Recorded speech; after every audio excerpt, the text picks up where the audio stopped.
Hi everybody, Joey here, and I am doing the family series of our family stories, and I'm here with my beautiful mother, Monica Sue. Welcome. Thank you. Thank you for doing this. I know it's not your favorite thing. Oh, I'm very comfortable. But what I wanted to do was I wanted to kind of start you off in the city of Newark, New Jersey, and I wanted to just talk briefly about your father, who I know was a big influence in your life, and your mother, who certainly played a big role in raising you as well. Somewhere.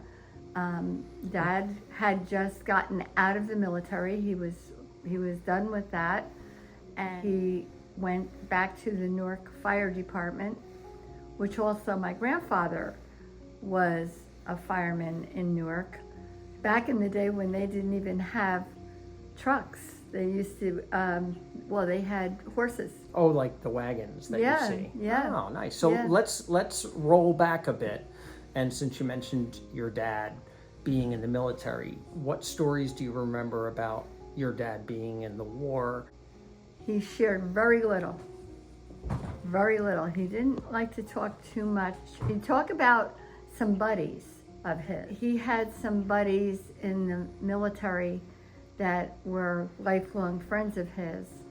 And he came back from World War II and then went right back to the fire department, thank goodness. Father was a very important player in World War II, in that you always said that Grandpa was in an important point in the war. The Battle of the Bulge. Can you talk a little bit about it? Well, chose to launch its last great offensive. On December 16, 1944, 3 full German armies, spearheaded by hundreds of tanks, struck a handful of U.S. divisions strung out along 100 miles of the Ardennes forest. The German plan called for the tanks, the Panzers, to smash through the weak U.S. line, pass through prisoners. But there was also tough resistance in places. We might say the U.S. Army's finest hour at Saint-Vite on the Elsenborn Ridge, and especially at the town of Bastogne in the center of the Ardennes road network. and he was one who was very proud that he served, but gave us very little detail. Very little detail. Yeah, and then I remember one of his military buddies came to visit him, and I was a little girl, probably very little. But I remember because the man was missing 3 fingers on one of his hands. And I remember later on saying to my dad, what happened to him? And he said he got hurt in the military, so obviously it was probably with a gun, shooting it or something like that. That was the only thing he talked about as far as the war, except to say he was proud that he served and he was damn glad to get out of there. Now I'm going to run over to Bob real quick. Bob shared this with us. Bob, can you talk a little bit about what this is and how it honors my grandfather? Well, it honors his service in the Battle of the Bulge, and it's a tool we got for a lot of veterans back in probably the 90s and the aughts. And this one says he was in the European Theater Battle Stars. He got 3 stars, and it was from 1942 to 1946. Wow. And I understand he was in the Battle of the Bulge, and after that horrendous situation, he ended up going eastbound into Germany more, and actually liberated a camp. And he was in D-Day, in when the Normandy landing, which one of the more hellish things I could ever think of being there. And it's probably one of the most iconic moments of the American. It was a thing that turned the tide, and as soon as they landed in Normandy, really the war was won. They just had to.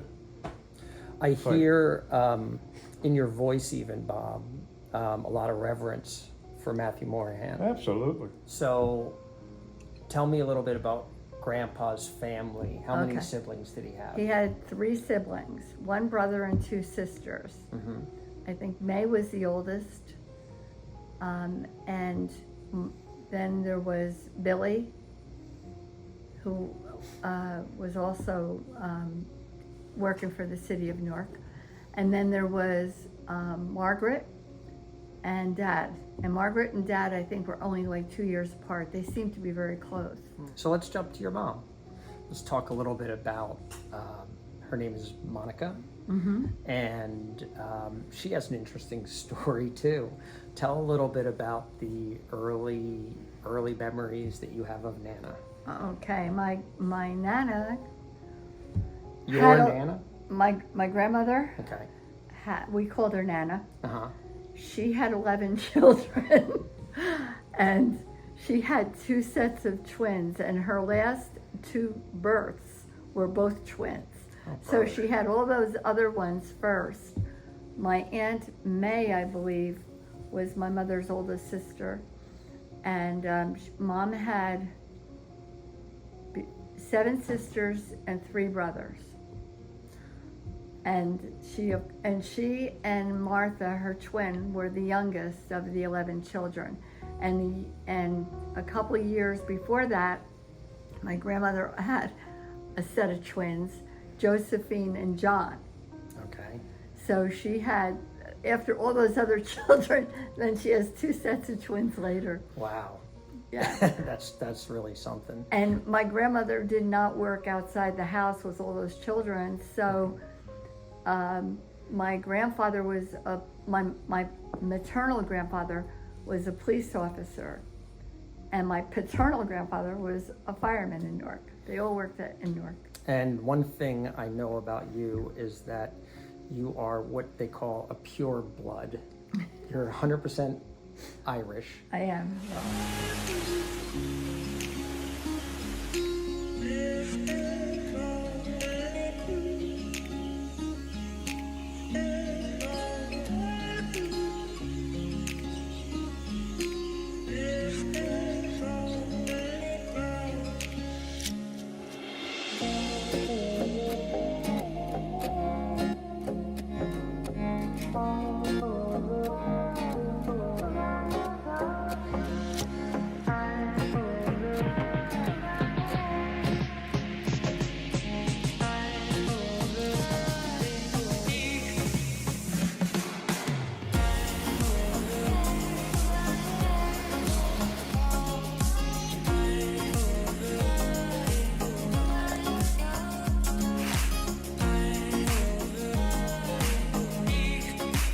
So most Irish lasses would know where their family originated from. Yep. Were your grandparents first generation Americans? Yes. Okay. Where'd they come from? On my paternal side, my grandfather was from Mayo, and my grandmother was from Roscommon. And on my maternal side, they were from Cavan. County Cavan and Fermanagh. Okay. Fermanagh. Now, has it ever been discovered why they came to the States? Was it for work? Was it to escape something? Or was their family I- already here? No. They came on their own. They had to go through that whole Ellis Island and all that kind of thing. And I don't think any of my great-grandparents ever got to America. So, had They sent their children one by one. I see. You So know, like you had to save up money to get they knew that you could starve in Ireland at that point. It was very, very bad. So as a parent, you want the best for your kid. And my mother would say that was the hardest thing she could imagine, is knowing that you put your kid on a boat. Well, they weren't kids, but they were, teenagers. And they would get on a boat, and they knew they would never see their parent again. Because I can't imagine. who had money to go back and forth? That Yeah. was not happening in my family on either side. Now, were they affected by the potato famine, that Yeah. blight. Yeah, that's why everybody was starving in Ireland, and yeah, So that's what brought them to the States. that's right. Okay. So your grandmother comes to America.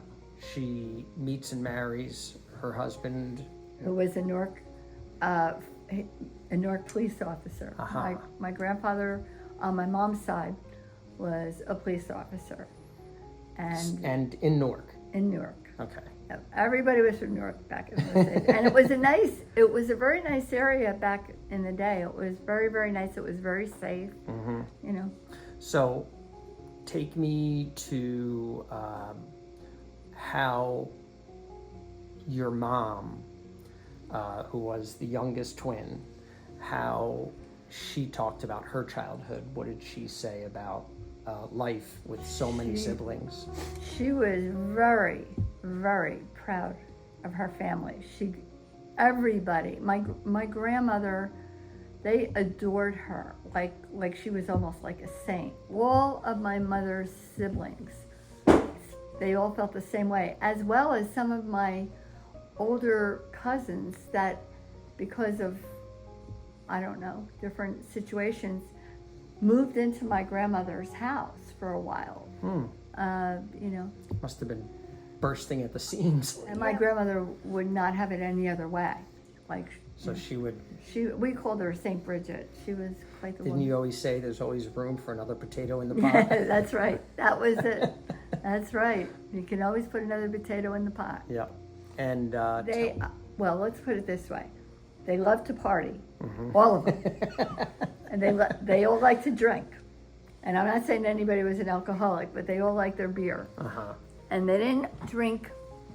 They mostly drank beer because for two reasons. One is because it was very available and it was less expensive. And whiskey or something else. Whiskey. If we had a party, any party of anybody on my mother's side and my father's side, if there was a party, everybody had a shot glass about this big, and they would do whiskey or scotch, I'm not sure, and I thought it was repulsive, frankly.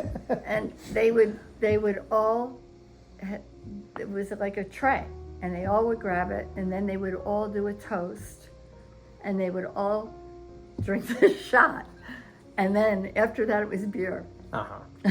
So it was like a ceremony to start the party off. Yeah, something like that. Yeah, that sounds like the sign of the times. Yeah, that's it. So Anyway. take us to that dance. So now that we have Nana and Grandpa living in Newark, perhaps they were blocks away from each other or No, and Newark is a very large city, and they lived in two completely different parts. Okay. Yeah. So And what brought them? they used to go to Irish bars. What else would you do if you're Irish? And McGovern's. The name of the bar was McGovern's. Okay. And all of my mother's sisters my mother and Martha and a couple other were younger, so they were still single. In Newark. In Newark. Okay. And my mother was there with family or, whatever, and sisters. And my father came in. I don't know who he was with. And Probably he a met- fireman. Might have been, I don't know. Anyway, he went and he had, met my mom, and he asked her on a date, and she went. And Aunt Martha, her twin, was already dating John Mulaney, Okay. my Uncle John. So, Mom, By the way, who's older, Aunt Martha or Nana? they would never say. Get out. I don't know. I don't know. I have no idea. Oh, that's so funny. They wouldn't reveal that? I've never known. So back to the story. They met at a bar. They went out on a date. Did they go Yeah. to like a dance hall, or did they go to It was another pub? It was a pub, an Irish pub, and I think they had music, like, jukebox kind of thing or something like that, dancing. And my father loved to dance, and so did my mother. And I don't know where else they went, but I do know that even if we had house parties back in those days, they would clear up the floor, and they would all be dancing right in the house. It was mostly slow music, Waltz and Lindy. and that probably is correct. And And Dad was a good dancer, and I think story has it that when he came back from the military, he took dancing lessons. oh, that's awesome. There was I forget the name of the company.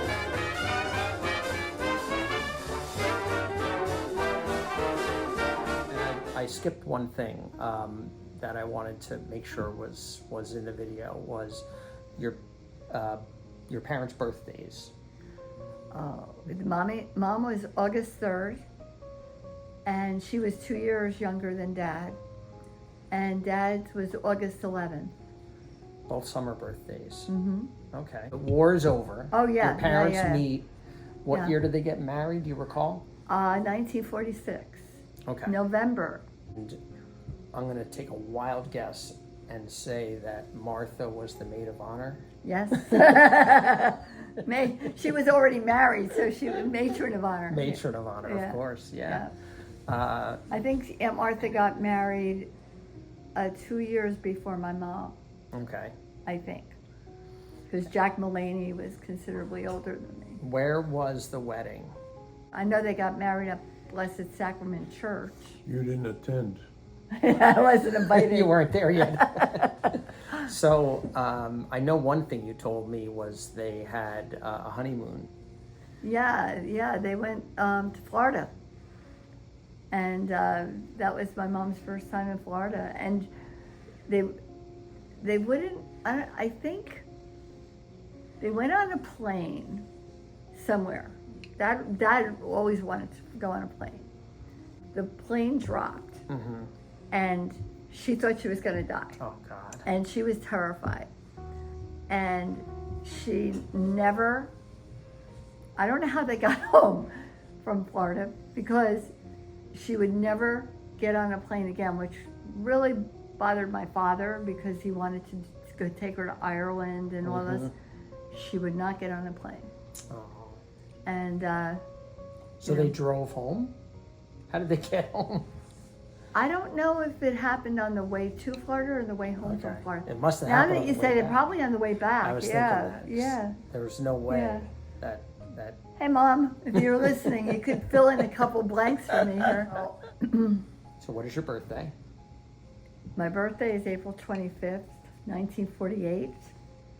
And my first memory was that we lived in a 2-family house in East Orange, East Orange, New Jersey. And we lived on the second floor. It was kind of comical back in those days because I think about it now and I laugh. You know, there was no such thing as clothes dryers or any of that nonsense. They just had the tub washing machine with the wringer thing.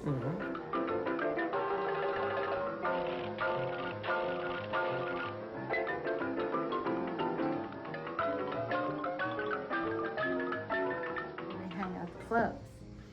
And Mom by this time, Maddie was born, my brother. Okay. He's 17 months younger than me, Maddie. And so the lady downstairs was the landlord, and she got ticked off that my mother was hanging the clothes because she said it would drip on her stuff. And they moved to Phillipsburg, which was the most wonderful place in the world growing up. And What did you like about it so well? oh my God, the neighborhoods were all lovely people. Everybody was nice to each other. You knew your neighbors back You knew, then? oh my God, yes. knew their The neighborhood families, was names. Irish and Italian, with a smattering of Polish every here and there. But almost everybody had an Irish or Italian name. And most of us went to the same church, Okay. because Sacred Heart in Vailsburg was a humongous, gorgeous, gorgeous church. And it almost looked like a mini cathedral. And it was so big that they had, like, say this is the ground floor, then they had 2 wings on the ground floor on either side for more room. And then they had a second story on both sides above the lower Balconies. Yeah, 2 balconies on either side. And then in the back of the church was on the second story an organist and the choir. And it was packed. Every mass was packed, and the children. So, how many kids were in your family? 5. Okay, so you were the oldest. Yep. And then Maddie was 17 months later. And tell us about the Patty, girls. Patty, Peggy, and Missy are 6, 8, and 10 years younger than me. We had the downstairs of our house was a big kitchen, a big dining room, a very big living room with a fireplace that my mother was afraid of a fire, so we had an artificial thing in a real fireplace. With my mother having all these sisters, she and Martha and my Aunt Helen were the ones that were mostly there. Yeah. And the other ones, like one lived in Manasquan, one lived in Westfield. She didn't. See, the thing about East Orange Catholic was that they came from everywhere. So, like Aunt Barry, Chris Clarizio, and all that, they all came from the Bloomfield area. There were people from Bloomfield, Montclair, Newark, East Orange, and Irvington following year. So when I was a junior in high school, I became a telephone operator. I'm not kidding. Like the switchboard lady? Switchboard lights with the wires. That was me. What do you remember about it? Operator, may I help you? Certainly. Well, may I have that number, please? And how did that? So you had to learn how to connect them to the different. Yeah. There was a myth that that was swirling around that you knew you were having twins, but since they didn't have sonograms, Right. they said, "Oh no, we're not correct. It looks like it's only one child. We only hear one heartbeat." Is that true? Yeah. And Yeah, because I was huge. yes. As far out as my fingertips was as big as I was. I'm not kidding. I'm not kidding. Jeannie was 5'15", which is almost 6 pounds. So what day were we born? You better know that one. April 16th, 1971. Okay. 5:24 and 5:31 p.m. Yep. And every year you call me up and you tell me that this was the very minute that you were born. Well, I don't think I do that anymore, but I Oh, used you to. sure do. But yeah, so yeah, you guys were born 7 minutes apart, and I was so young. Yeah. I mean, I was 23 when I had twins. Oh my God. You, I still can't believe it. Bellsburg, 24 Colleen Street, a little dead-end street, fabulous neighbors. I didn't have a car. Your father had the car, so we were a one-car family, and I could walk to my parents. I could walk to Martha's. It was a walk, but I could do it, and I did. And I lost my weight really quick. I bet. And I hit every park in the area. Every day I went to a different park. A couple years later, you have another child. 3 years later. How did you come up with Jamie as a name? I just loved it. I don't know why. I wanted to keep with the J's. Yeah. I don't know why, but I did. Uh-huh. So I didn't want it to be John, because to me that's the name of a toilet. Oh my God. That's how I felt. Okay. And I watched a TV show or something, and the man's name was Jamie, and I said, "That's it. That's the name. Uh-huh. That's the name I want." What about Christopher? Well, I just liked. You said the way it came together. I just liked the way it came together because Jamie was a short name, and Christopher was a nice name, but I didn't think that like in school you'd want to write Christopher. You know, I was probably. You mean as a first name? Yeah. Yeah. So how was Jamie different than Joey and Jeannie?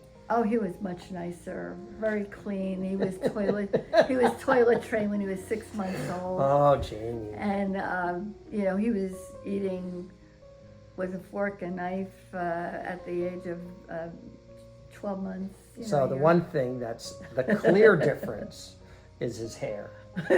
Talk about Jamie's hair. Yeah. Jamie, you had perfectly straight, white blonde hair. I couldn't believe when it came in later dark. And Jeannie had long, curly blonde hair, wavy blonde hair. And Jamie came in, and as soon as his hair started growing, it was growing in ringlets. Uh-huh. And he had curly hair completely covering his head. And so Now you lived at during a crossroads of a really difficult time Newark period. riots? Even before then, you have the assassinations of Martin Luther King. Yeah, because it was one thing after the other. It was the assassination really rattled everybody. I'm thinking about the volatility of living in the city in mixed race neighborhoods where people were just so angry, Right. and how difficult it must have been. The racial thing was very, very big where my grandfather lived, and where my maternal grandmother on one side, my paternal grandfather, Matthew, on the other side. And their neighborhoods both were becoming very integrated.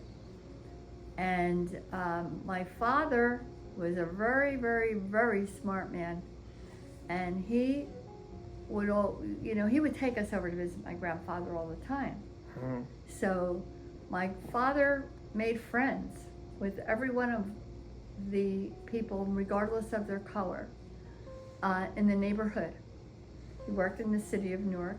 That was very progressive for that time because there Very was a much lot of so. separation. Right. He had Worked several like jobs. three. Talk about some of the jobs that he had. Hey, Dad, when I was young, very young, he used to work between breweries. So he would work at Ballantyne and Rheingold, mostly. Ballantyne and Rheingold, and Mr. Martins across the street worked at Pabst Blue Ribbon. We had it covered. And to be clear, these breweries were in Newark And why were they in Newark? because that's where the city was and all the Irish were there. No. Oh, the water. The Newark water. The water was like The Newark the water. best water around, The right? best water in one of the best waters in America. Uh-huh. And so we had Hoffman Soda, we had soda companies, beer companies, they were all there. And So there were lots of jobs available for people if they wanted work. yeah, and they like to hire police and firemen who worked for the city Mm-hmm. because they were hardworking people, And they were good customers. They were good customers, very good customers. So I have this image in my head of this Herculean man carrying kegs on his shoulders. Is that a He was a myth? big guy.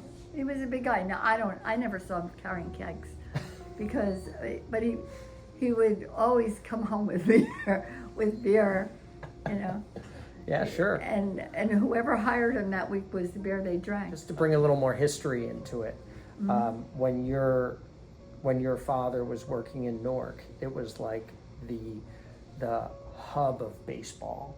You know? That was his I game. mean, you think about how baseball, like its heyday, it was really that And he time loved period. to play it. Uh-huh. He loved to play baseball when he was younger, and What he played position it. did he play? I don't know. Was he infield or You outfield? have to ask Maddie. I don't know about that. But he played baseball for St. Benedict's. He did. Who do you root for? Yankees. Yeah. He was a Yankee fan, all about the Yankees, and I used to hate it because when the Yankees were on, we had one TV. Yeah. Here's the windup. Fastball hit deep to right. This could be it. Way back there.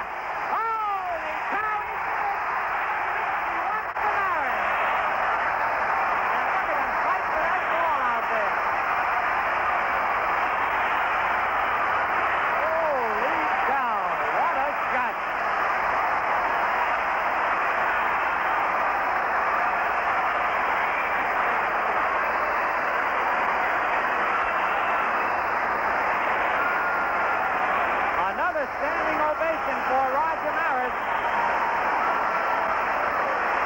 home runs, and they're still fighting for that ball. Like precious moments with your father taking you someplace like a ball game, or taking you to ice cream, or taking you out to Oh my places? gosh, yeah. He was phenomenal. When he would research stuff, and we'd do day trips, lakes right outside of New Jersey, but Wildwood Crest to the ocean, Seaside to the ocean, Manasquan. My mother's sister had a house in Manasquan, my Aunt Kitty, and we used to go down to Manasquan and go to the beach over there. A lot of times Dad would have to go back to work at night, so we would go to Sandy Hook, and he, you know, we would leave like 8 o'clock in the morning. We get down to Sandy Hook, moved I think about an hour or so from New York, and then, you know, he would be going back to work at night. You have to tell the stories, or at least one story, of what the vacation caravan was like. Going down to Miami. What- When I got into high school, my sisters were still in elementary, and Maddie and Jackie was probably a senior. Jack was 3 years ahead of us. And Jimmy was the same as Maddie, Jimmy, and I were all around the same. So just to be clear, you had the Morahan family, And the Mulaney and you had family. the Mulaney family. And it was a caravan. And sometimes we would switch who was sitting in which car and all that kind of thing. But explain the packing, Oh, the packing was a nightmare. Daddy, there wasn't a whole lot of room with 7 people in the family for extras. for suitcases. They like to have. He got it from the army. When you left the army, it was a heavy wooden case. Trunk. It was Foot Locker. It was a big case, and he used to put beer in it. And then eventually You had to make room for that. yeah, are you kidding? And then he eventually changed that because it was so darn heavy, and he got, I think it was from 7-Up, and it was an aluminum thing. Cooler. Yeah, it was Cooler. one of those coolers with the aluminum exterior. Exactly, and we got really modern with that, you know. So he filled it up. We would go to this place back in Newark. There was an ice place. Don't ask me. You just, Like you'd get the hunk of ice, not yeah, you chopped ice, whatever. It was like a guy who just sold ice on Yeah. South Orange Avenue. He would fill it up with ice, and they would fill it up with beer, and a little bit of soda. You mean, what about your water bottles? Nobody drank water like they do today. And I'm envisioning large station wagons. Yes, yeah, Pontiac. We had a Pontiac Uh-huh. station wagon. For, Did Martha have the same kind of no, car? no, she had a '55 blue Chevy Impala. Because they had a smaller family. They had, yeah, and Daddy, he always liked to have a wagon. So one car would be a sedan, a little old car that Mom would drive, and when we went on these things, Dad was always doing all these different jobs and helping, doing this and that. And he wanted a place to put a ladder, his thing of tools, you know, and all that kind of stuff. So yeah. Where'd you put the baby seats? No, they didn't use baby seats. Where? There was a baby seat. There was a baby seat that hung. It was like a hook, Yes. and that might have been for Patty Oh, you really had that? once. Uh-huh. Yeah. Once. No, once, and then all the other ones were like, you know, you just hold on to them.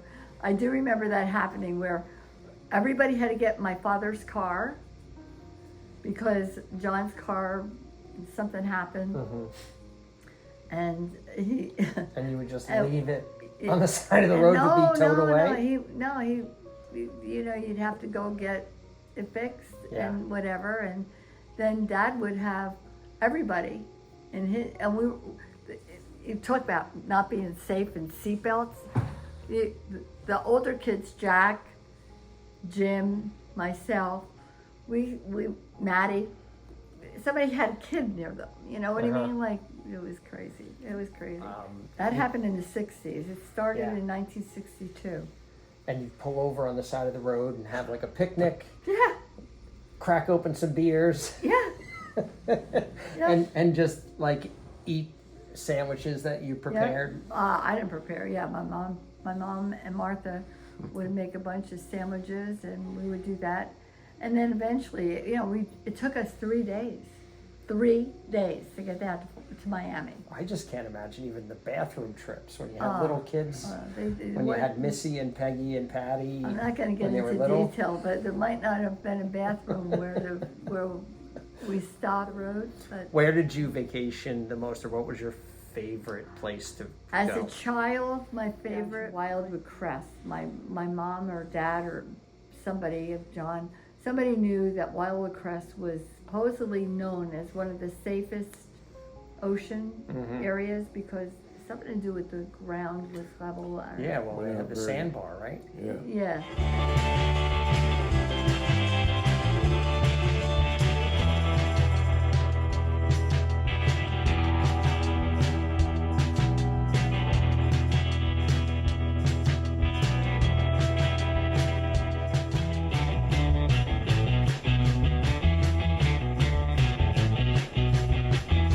You could like walk out for and the miles. kids were getting older, and they wanted to swim. So we started going to the Cressy Court Motel, Wow. which was, by the way, house distance to the ocean. Okay.